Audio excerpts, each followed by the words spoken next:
வணக்கம் மக்களே. நம்ம கார்த்திக் கதையில் ஆகஸ்ட் 8 என்ன நடக்க போகுது அப்படிங்கிறத பற்றி தாங்க இந்த வீடியோவில் இப்போ நம்ம பார்க்க போகிறோம். வீடியோவுக்கு மறக்காமல் லைக் பண்ணிக்கோங்க. நீங்கள் லைக் பண்ணுறது தான் எங்களுக்கு அடுத்தடுத்து வீடியோ போடுறதுக்கு ரொம்பவே இன்ட்ரெஸ்டிங்காக இருக்கும்.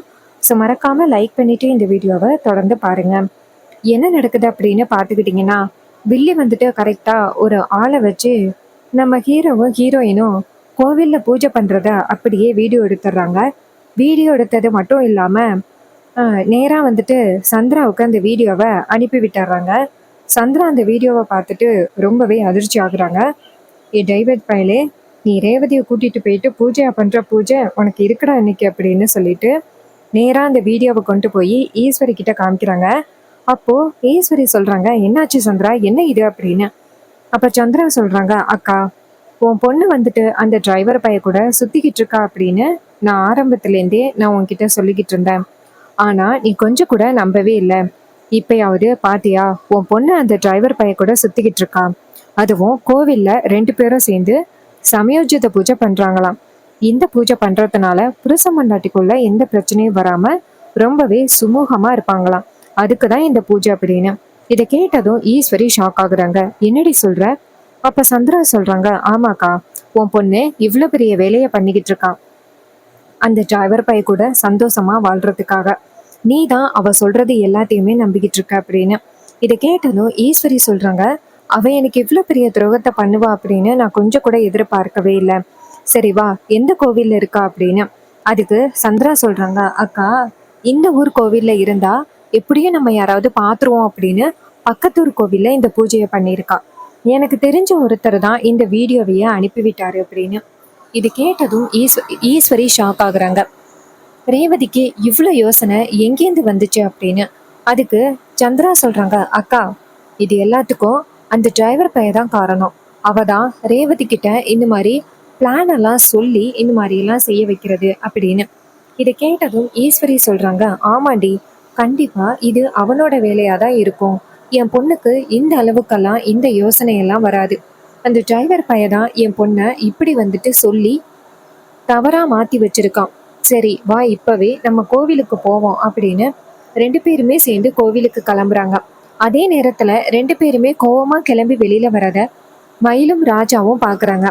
ராஜா சொல்றாரு, என்ன மாப்பிள்ளை இது, இந்த சந்திரா ஏதோ வீடியோவை கொண்டு போய் காமிச்சா. அதை பார்த்ததும் ஈஸ்வரி கோவமானா. இப்ப 2 பேருமே சேர்ந்து வெளியில எங்கேயோ போறாங்களே, இதுக்கும் மாப்பிள்ளைக்கும் ஏதாவது சம்பந்தம் இருக்குமா அப்படின்னு. அதுக்கு அந்த மயில சொல்றாரு, என்னன்னு தெரியலையே மாமா, எதுக்கும் நான் சகலைக்கிட்ட இந்த விஷயத்த பத்தி சொல்லவா. ராஜா சொல்றாரு, ஆமா மாப்பிள்ள, எதுக்கும் மாப்பிள்ளை கிட்ட இந்த தகவலை பத்தி தெரியப்படுத்துங்க அப்படின்னு. உடனே அவர் வந்துட்டு நேரா நம்ம ஹீரோவுக்கு ஃபோன் பண்றாங்க. நம்ம ஹீரோ வந்துட்டு ஃபோன் அட்டென்ட் பண்ணி சொல்லுங்க அப்படின்னு சொல்ல, அப்ப அவர் சொல்றாரு, சகல கொஞ்ச நேரத்துக்கு முன்னாடி சந்திரா சின்னத்தை இருக்காங்கல்ல, அவங்க ஏதோ ஒரு வீடியோவை கொண்டு போய் பெரியத்தை கிட்ட காமிச்சாங்க. அதை பார்த்ததும் அத்தைக்கு செம்ம கோவம் வந்துருச்சு. இப்போ 2 பேருமே சேர்ந்து எங்கேயோ கிளம்புறாங்க சகல. இதை கேட்டதும் நம்ம ஹீரோ சொல்றாரு, அப்படியா, அவங்க 2 பேரும் எங்க போறாங்க? மயிலு சொல்றாரு, அவங்க எங்க போறாங்கன்னு தெரியல சகல அப்படின்னு. இதை கேட்டதும் நம்ம ஹீரோ சொல்றாரு, சரி ஓகே நான் பாத்துக்கிறேன் அப்படின்னு. மயிலு சொல்றாரு, இப்ப நீங்க எங்க சகல இருக்கீங்க? அப்ப ஹீரோ சொல்றாரு, இல்ல அதை இப்போதைக்கு என்னால சொல்ல முடியாது அப்படின்னு. இதை கேட்டதும் மயிலு சொல்றாரு, சகல எங்களுக்கு தெரியாம ஏதாவது ஒரு விஷயம் பண்றீங்களா? அப்ப ஹீரோ சொல்றாரு, இல்ல இப்போதைக்கு என்னால இந்த தகவலை பத்தி தெரியப்படுத்த முடியாது, நான் அப்புறமா சொல்றேன் அப்படின்னு சொல்லிட்டு அவரு போனை கட் பண்றாரு. அப்ப மயிலு நேரா ராஜா கிட்ட, என்ன சகல இது, ஏதாவது பிரச்சனையா இருக்குமோ அப்படின்னு. அதுக்கு ராஜா சொல்றாரு, என்னன்னு தெரியலையே மாப்பிள்ளை, என்ன பிரச்சனை அப்படின்னு. இருக்கட்டும், மாப்பிள்ளை கிட்ட என்னன்னு சொல்லி நம்ம கேட்போம் அப்படின்னு. இன்னொரு பக்கம் நம்ம ஹீரோ வந்துட்டு நேரா ரேவதியை பார்த்து, ரேவதி இது மாதிரி அத்தைக்கு நம்ம இங்க இருக்கிறது தெரிஞ்சிருச்சு போல, சின்னத்தை நேரா அத்தையை கூட்டிக்கிட்டு இங்கதான் வந்துகிட்டு இருக்காங்க அப்படின்னு. இதை கேட்டதும் ரேவதி ஷாக் ஆகுறாங்க. மாமா, இந்த பூஜையை எப்படியாவது முடிச்சிடலாம் அப்படின்னு பார்த்தா இப்படி ஆகிருச்சு. அப்ப ஹீரோ சொல்றாரு, எப்படியும் சின்னத்தை அழைச்சிட்டு வந்து நம்ம 2 பேரும் இங்கே இருக்கிறத காமிக்க தான் செய்வாங்க. ஸோ நம்ம வந்துட்டு எப்படியாவது வேற ஏதாவது பிளான் பண்ணலாம். சரி இரு வரேன் அப்படின்ட்டு நேரா மயிலுக்கு ஃபோன் பண்றாங்க. மயிலு ஃபோன் அட்டன் பண்ணி, சொல்லுங்க சகல, உங்களோட ஃபோனுக்காக தான் காத்துக்கிட்டு இருந்தேன் அப்படின்னு. அப்ப ஹீரோ சொல்றாரு, உங்ககிட்ட ரொம்ப நாளா ஒரு பெரிய விஷயத்த நான் மறைச்சிட்டேன் அப்படின்னு. மயிலு சொல்றாரு, சொல்லுங்க சகல. அப்படி இன்னைக்கு என்ன விஷயத்த மறைச்சிங்க? நீங்கெல்லாம் எந்த விஷயத்தையும் எங்ககிட்ட மறைக்கிற ஆளே கிடையாது. அப்படி என்ன விஷயம் சகல அப்படின்னு. அப்ப ஹீரோ சொல்றாரு, நானே ரேவதியும் இப்ப பக்கத்து கோவில்ல ஒரு பூஜை பண்றதுக்காக வந்திருந்தோம். புருஷன் பொண்டாட்டி 2 பேரும் சந்தோஷமா இருக்கணும் அப்படிங்கிறதுக்காக சமயோஜித பூஜை பண்ணிக்கிட்டு இருக்கோம். இது ரேவதியோட ஆசை அப்படின்னு. இதை கேட்டதும் மயிலு ஷாக் ஆகுறாரு. ஏன் சகல இந்த விஷயத்த பத்தி எங்ககிட்ட சொல்லல? அப்ப நீங்களும் ரேவதியும் இன்னும் பேசிக்கிட்டு தான் இருக்கீங்களா அப்படின்னு. அப்ப ஹீரோ சொல்றாரு, ஆமா, நானும் ரேவதியும் பேசிக்கிட்டு தான் இருக்கோம் அப்படின்னு. இது கேட்டதும் அவரு சொல்றாரு, சூப்பர் சகல, இந்த விஷயத்த கேட்க எங்களுக்கு ரொம்பவே சந்தோஷமா இருக்கு. சரி, எங்களால எதுவும் உதவி வேணுமா? அப்ப ஹீரோ சொல்றாரு, ஆமா, உதவி வேணும். இப்போ நானும் ரேவதியும் பூஜையில இருக்கிற விஷயம்தான் சின்னத்துக்கு தெரிஞ்சு இப்போ அவங்க நேரா இங்க வந்துகிட்டு இருக்காங்க. எப்படியாவது நீங்களும் உங்க ஒய்ஃபும் சேர்ந்து இங்க வந்துருங்க. நானும் ரேவதியும் இங்க இல்ல, நீங்க 2 பேரும் தான் இந்த இடத்துல இருந்தீங்க அப்படின்னு நம்ம நிரூபிக்கலாம் அப்படின்னு. இதை கேட்டதும் அவரும் சரிங்க சகல, நானும் ரோஹிணியும் இப்பவே கிளம்புறோம் அப்படின்னு நேரா ரோஹிணி கிட்ட போயிட்டு விஷயத்த சொல்றாங்க. இதை கேட்டுட்டு ரோஹிணியும், என்னங்க அப்ப 2 பேரும் பேசிக்கிட்டு தான் இருக்காங்களா? இதுக்காக தான் ரேவதி அவ ஃப்ரெண்டுக்கு சாப்பாடு கொண்டு போறேன், ஃப்ரெண்டோட பர்த்டேக்கு போறேன் அப்படின்னு சொல்லி நம்ம கிட்ட நல்லாவே ஏமாத்தினாளா? சரி இருக்கட்டும், சரி வாங்க அப்படின்னு சொல்லிட்டு 2 பேருமே சேர்ந்து கிளம்புறாங்க நேரா கோவிலுக்கு. 2 பேருமே சேர்ந்து கோவிலுக்கு போறாங்க. அங்க நம்ம ஹீரோவும் ஹீரோயினும் இருக்காங்க. அதே நேரத்துல அந்த சந்திராவும் நம்ம ஈஸ்வரியும் வர்ற வழியில காரு ரிப்பேர் ஆனதுனால கொஞ்சம் டிலே ஆகிறது. அதுக்கு முன்னாடியே நம்ம ரோஹிணியும் மயிலும் அந்த இடத்துக்கு வந்துடுறாங்க. ரோஹிணி நேரா ரேவதி கிட்ட போயிட்டு, ரேவதி நீ சரியான ஆளுடி, என்கிட்ட கூட இந்த விஷயத்த சொல்லாம நீ மறைச்சிட்டு இல்லை அப்படின்னு. அப்ப ஹீரோயின் சொல்றாங்க, அக்கா உங்ககிட்ட இருந்து இந்த விஷயத்த மறைக்கணும் அப்படிங்கிற எண்ணம் எனக்கு இல்லக்கா.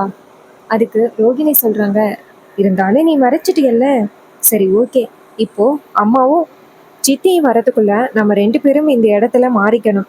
சரி, நான் உட்கார்றேன், நீ போ அப்படின்னு சொன்னதும் ரேவதியும் சரிக்கா, எதுக்காக இப்படி பண்ணோம் அப்படிங்கிற விஷயத்த பத்தி நாங்க அப்புறம் சொல்றோம் அப்படின்னு சொல்லிட்டு ஹீரோவும் ஹீரோயினும் அந்த இடத்துல இருந்து போக, மயிலும் நம்ம ரோஹிணியும் அந்த பூஜையில உட்கார்றாங்க. பூஜை ஸ்டார்ட் ஆகுது. அப்போ அதே இடத்துக்கு சந்திராவும் நம்ம ஈஸ்வரியும் வராங்க. சந்திரா இவங்க 2 பேரையும் பார்த்துட்டு அதிர்ச்சி ஆகுறாங்க. ஈஸ்வரி சந்திரா கிட்ட, ஏய் என்னடி இது, இந்த இடத்துல கார்த்தியும் என் பொண்ணு இருப்பாங்க அப்படின்னு நீ சொன்ன, வீடியோ கூட காமிச்ச, என்னடி இது, இங்க பெரிய மாப்பிள்ளையும் என் பெரிய பொண்ணும் பூஜை பண்ணிக்கிட்டு இருக்காங்க அப்படின்னு.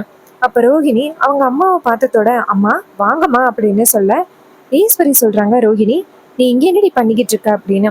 ரோஹிணி சொல்றாங்க, அம்மா இது மாதிரி நாங்க 2 பேரும் சமயோஜித பூஜை பண்றோம்மா. இது எதுக்கு அப்படின்னா ஹஸ்பண்ட் அண்ட் ஒய்ஃப் 2 பேருமே எந்த பிரச்சனையும் இல்லாம கடைசி வரைக்கும் சந்தோஷமா இருக்கணும் அப்படிங்கிறதுக்கான பூஜைம்மா. அப்ப சந்திரா கேக்குறாங்க, ஏ ரோஹிணி அதுக்குள்ளேயும் உன் தங்கச்சிய காப்பாத்திட்டியா அப்படின்னு. ரோஹிணி கேக்குறாங்க, என்ன சித்தி சொல்றீங்க, தங்கச்சியா? ரேவதியவா சொல்றீங்க? ரேவதி ஒன்னும் இங்க வரவே இல்லையே, அவ ஃப்ரெண்ட பாக்குறேன்னு சொல்லிட்டுல போனா. அப்ப சந்திரா கேக்குறாங்க, ஏய் நல்லா நாடகம் போடுறீங்கடி அப்படின்னு. அப்ப ஈஸ்வரி டென்ஷன் ஆகி, ஏ சந்திரா, என் பொண்ணு அவங்க 2 பேரும் சந்தோஷமா இருக்கணும் அப்படிங்கிறதுக்காக இந்த பூஜையை பண்றதுக்காக ஏற்பாடு பண்ணியிருக்கா. நீ தேவையில்லாம எதுலயே எடிட் பண்ணி கொண்டாந்து என்கிட்ட காமிச்சிருக்க. அப்ப சந்திரா சொல்றாங்க, அக்கா கண்டிப்பா இதுக்கு பின்னாடி வேற ஏதோ ஒரு காரணம் இருக்குக்கா. உன்னை நல்லாவே இவங்க ஏமாத்துறாங்க. அது தெரியாம நீ இதை நம்பிக்கிட்டு இருக்க. தயவு செஞ்சு இதையெல்லாம் நம்பாதக்கா. நான் உன் தங்கச்சி, நான் சொல்றது எல்லாமே உண்மை. இங்க இருந்தது அது டிரைவர் பயலும் ரேவதியும் தான். ஆனா நம்ம வரோம் அப்படிங்கறது எப்படியோ தெரிஞ்சுக்கிட்டு இப்படி ஆள்மாறாட்டம் பண்ணிட்டாங்கக்கா. ஈஸ்வரி சொல்றாங்க, இங்க பாரு சந்திரா, இது இவ்வளவுதான் உனக்கு மரியாதை. இதுக்கப்புறமும் மறுபடியும் ஏதாவது பிரச்சனையை உண்டாக்கணும் அப்படின்னு சொல்லிட்டு இப்படியே ஏதாவது பண்ணிக்கிட்டு இருந்த அப்படின்னு வச்சுக்கேன், என் தங்கச்சின்னு கூட பார்க்க மாட்டேன் அப்படின்னு சொல்லிட்டு ஈஸ்வரி பயங்கரமா கோவப்படுறாங்க. இதை பார்த்துட்டு சந்திரா ஷாக் ஆகுறாங்க. அப்போ ஈஸ்வரி நேரா ரோகிணியை பார்த்து, அம்மாடி ரோகிணி, நீ பூஜையை முடிச்சுட்டு வீட்டுக்கு வாமா, நான் இவளை கூட்டிட்டு போறேன் அப்படின்னு சந்திராவை பார்த்து, ஏ வாடி அப்படின்னு சொல்ல, சந்திரா இல்லக்கா நான் பார்த்தது உண்மைக்கா அப்படின்னு.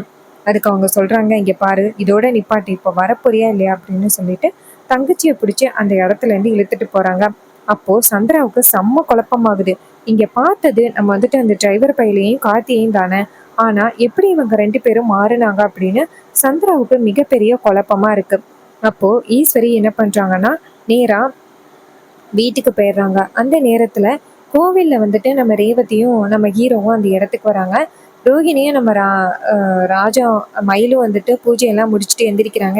எந்திரிச்சிட்டு நேரா ஹீரோவை பார்த்து சகல பூஜையெல்லாம் நல்லபடியா முடிஞ்சிருச்சு சகல அப்படின்னு. அப்ப ஹீரோ சொல்றாரு சரி ஓகே அப்படின்ட்டு. அப்போ ரோஹிணி நேரா ரேவதியை பார்த்து, ரேவதி நீ என்கிட்ட இப்படி ஒரு பொய் சொல்லுவ அப்படின்னு நான் கொஞ்சம் கூட எதிர்பார்க்கவே இல்லை. ஏண்டி எங்ககிட்ட பொய் சொன்ன அப்படின்னு. அப்ப ஹீரோயின் சொல்றாங்க, இல்லக்கா ஒருவேளை உங்ககிட்ட எங்களோட பிளான் எல்லாத்தையும் சொல்லிட்டோம் அப்படின்னு வச்சுக்கேங்க, அதுக்கப்புறம் நீ வந்துட்டு கொஞ்சம் கேஷுவலா இருப்பீங்களா? இதையே வச்சுட்டு சித்தி சந்தேகப்படுறதுக்கு வாய்ப்பு இருக்கு. ஸோ அதனால தான்க்கா உங்ககிட்ட நான் சொல்லாம இருந்தேன் அப்படின்னு. அதுக்கு அவங்க சொல்றாங்க, சரி சரி நீங்க எல்லாரும் சேர்ந்து ஏதோ பிளான் பண்ணியிருக்கீங்க. ஸோ அந்த பிளானுக்கு நாங்க இடையூறா இருக்கக்கூடாது அப்படின்னு நீங்க நினைச்சிருக்கீங்க. ஒன்றும் ப்ராப்ளம் இல்லடி அப்படின்னு. அதுக்கு அவங்க சொல்றாங்க, என்னக்கா இப்படி பேசுற? அதுக்கு அவங்க சொல்றாங்க, இங்க பாருடி, என்னைக்குமே நீயும் கார்த்தியும் நல்லா இருக்கணும் அப்படிங்கிறதுக்காக தான் நாங்களும் வந்துட்டு இவ்வளோ முயற்சி பண்ணிக்கிட்டு இருக்கோம். நீங்க 2 பேரும் சந்தோஷமா இருந்தாலே போதும். அதனால நாங்க எந்த எல்லைக்கு வேணாலும் போறதுக்கு தயாரா இருக்கோண்டி அப்படின்னு. அப்ப ரேவதி சொல்றாங்க, ரொம்ப தேங்க்ஸ்க்கா அப்படின்ட்டு. அப்புறமா ஹீரோ நேரா மயில பார்த்து, ரொம்ப தேங்க்ஸுங்க. நாங்க சொன்ன உடனே சரியான நேரத்துக்கு நீங்க வந்துட்டீங்க அப்படின்ட்டு. அதுக்கு அவர் சொல்றாரு, சகல நீங்க மட்டும் கரெக்டான நேரத்துக்கு சொல்லலைன்னா இன்னைக்கு நீங்க 2 பேருமே மாட்டியிருப்பீங்க. அப்ப ஹீரோ சொல்றாரு, இல்ல நீங்க 2 பேரும் நீங்க எனக்கு கரெக்டான நேரத்துக்கு தகவல் சொல்லலை அப்படின்னா நான் இந்நேரம் அத்தை கிட்ட மாட்டியிருப்பேன். ஸோ நான் இன்னைக்கு தப்பிச்சதுக்கு முக்கிய காரணமே நீங்க தான். நீங்க தான் வந்துட்டு என்ன இவ்வளோ பெரிய விஷயத்துலேருந்தே என்னை தப்பிக்க வச்சிருக்கீங்க அப்படின்னு. அதுக்கு அவரும் சரிங்க சகல, சரி ஓகே உங்க 2 பேருக்கும் பூஜை முடிஞ்சிட்டுல்ல அப்படின்னு. அப்ப ரேவதி சொல்றாங்க, ஆமா பெரியம்மாமா எங்க 2 பேருக்கும் பூஜை முடிஞ்சிட்டு இதுக்கப்புறம் எந்த பிரச்சனையும் இல்லை, இனிமே வீட்டுக்கு கிளம்ப வேண்டியதான் அப்படின்னு சொல்லிட்டு நேரா வீட்டுக்கு கிளம்புறாங்க. அப்ப ரோஹிணியும் ரேவதியும் சேர்ந்து வீட்டுக்கு போறாங்க. இன்னொரு பக்கம் மயிலு வந்துட்டு நேரா ஹீரோவை பார்த்து, சகல எப்படியாவது ரேவதி வந்து உங்க கூட சேர்ந்து வாழணும் அப்படிங்கிறதுக்காக தான் அவ என்னென்னமோ பூஜையெல்லாம் பண்ணிக்கிட்டு இருக்கா சகல. ஸோ சீக்கிரம் எந்த பிரச்சனையும் இல்லாம 2 பேருமே சந்தோஷமா உங்களுடைய வாழ்க்கையை நடத்தினா நல்லா இருக்கும் அப்படின்னு. அப்ப ஹீரோ சொல்றாரு, ஆமா நானும் அதான் எதிர்பார்த்து காத்துக்கிட்டு இருக்கேன். எப்ப வந்துட்டு அத்தை வந்து அவங்க மனசுல இருக்கிற அந்த கோவத்தை எல்லாம் எப்ப மறப்பாங்க அப்படின்னு நானுமே காத்துக்கிட்டு தான் இருக்கேன். இதெல்லாம் கூடிய சீக்கிரம் நடக்கணும் அப்படின்ட்டு. அதுக்கு மயிலு சொல்றாரு, ஆமா சகல அதெல்லாம் கூடிய சீக்கிரம் நடக்கும். நீங்க எதுக்கும் கவலைப்படாம தைரியமா இருங்க சகல. சரி நான் வீட்டுக்கு போறேன் அப்படின்னு சொல்லிட்டு கிளம்புறாங்க. அப்ப ஹீரோ வந்துட்டு நேரா சாமி கிட்ட போயிட்டு, இது மாதிரி கடவுளே இது மாதிரி ரேவதியோட மனசுல வந்துட்டு நான் முழுசா இருக்கேன். அவ வந்துட்டு எப்படியாவது என் கூட சேர்ந்து சந்தோஷமா வாழணும் அப்படிங்கிறதுக்காக ரொம்பவே ஆசையோட இருக்கிறா. ஆனா சூழ்நிலைகளால ரேவதி என்னை விட்டு பிரிஞ்சு இருக்கிற மாதிரி இருக்கு. நீங்க தான் நானும் ரேவதியும் சீக்கிரம் சேர்ந்து சந்தோஷமா வாழ்றதுக்காக ஒரு நல்ல வந்துட்டு முடிவு பண்ணணும். எங்களுக்கு ஒரு நல்ல வாழ்க்கையை அமைச்சு கொடுங்க அப்படின்ட்டு அவரு சாமி கும்பிட்டுட்டு அந்த இடத்துலேருந்தே நேராக வீட்டுக்கு போறாரு. இன்னொரு பக்கம் ரேவதி நேராக வீட்டுக்கு போறாங்க. அதே நேரத்துல ஈஸ்வரி நேராக சந்திராவை பார்த்து, சந்திரா என் பொண்ணை பத்தி இதுக்கப்புறம் ஏதாவது என்கிட்ட சொல்லணும் அப்படின்னு நினைச்சீங்கன்னா அவ்வளோதான் சந்திரா அப்படின்னு சொல்ல, சந்திரா சொல்றாங்க, அக்கா நான் என்னைக்குமே வந்துட்டு உன் பொண்ணை பத்தி தவறாலாம் சொல்லலை. நான் உண்மையாக தான் சொல்லிக்கிட்டு இருக்கேன். ஆனா நீ தான் வந்துட்டு என்னை கொஞ்சம் கூட நம்பவே மாட்டேங்கிற. உன் பொண்ணு உனக்கு ரொம்ப பெரிய துரோகத்தை பண்ணிக்கிட்டு இருக்கா. அது உனக்கு தெரியவே மாட்டேங்குது. உன்கிட்ட எப்படிதான் சொல்லி புரிய வைக்கிறதுன்னு தெரியலையே அப்படின்னு சொல்லிட்டு சரியான கோவத்துல பேசிக்கிட்டு இருக்காங்க. இது கேட்டதும் அவரு செம்ம டென்ஷன் ஆகுறாரு நம்ம ஈஸ்வரி. உன்கிட்ட எத்தனை தடவை சொன்னாலும் நீ கேட்கவே மாட்ட அப்படின்னு சொல்லிட்டு ஈஸ்வரி செம்ம கோவப்படுறாங்க. அண்ட் இந்த கதை உங்களுக்கு பிடிச்சிருக்கா? இந்த கதை பிடிச்சிருந்துச்சுன்னா இந்த வீடியோவுக்கு மறக்காம லைக் பண்ணிக்கோங்க. நீங்க லைக் பண்றது தான் எங்களுக்கு அடுத்தடுத்து வீடியோ போடுறதுக்கு ரொம்பவே இன்ட்ரெஸ்டிங்கா இருக்கும். ஸோ மறக்காம லைக் பண்ணிட்டு இந்த வீடியோவை தொடர்ந்து பாருங்க.